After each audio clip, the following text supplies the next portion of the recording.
Mae'n bosibl y byddwn ni mewn sefyllfa lle bydd mwy o blastig yn y môr na physgod erbyn 2050. Dydy hynny ddim yn sefyllfa gallwn ni adael i ddigwydd.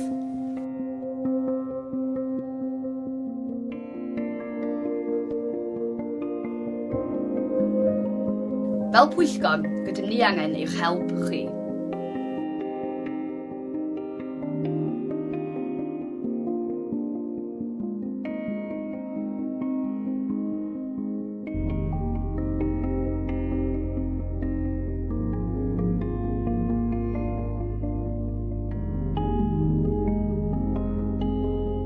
Rhoi pwysau ar archfarchnadoedd a'i cyflenwyr i fod yn fwy cyfrifol yn ei defnydd o bagedu plastig.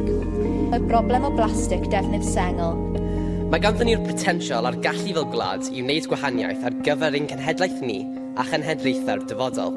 Byddwch yn rhan o drafodaeth hollbwysig i'ch dyfodol chi. Hefyd rydyn yn gofyn wrth eich gweithredu. Edrych eich awch byd eich cwmpas, ac os rydych yn gweld cyfle lle gallwch gwneud gwahaniaeth trwy anagol fel chi, codi sbwriel, dweud na wrth werthu'n plastig eich diod, ewch amdani.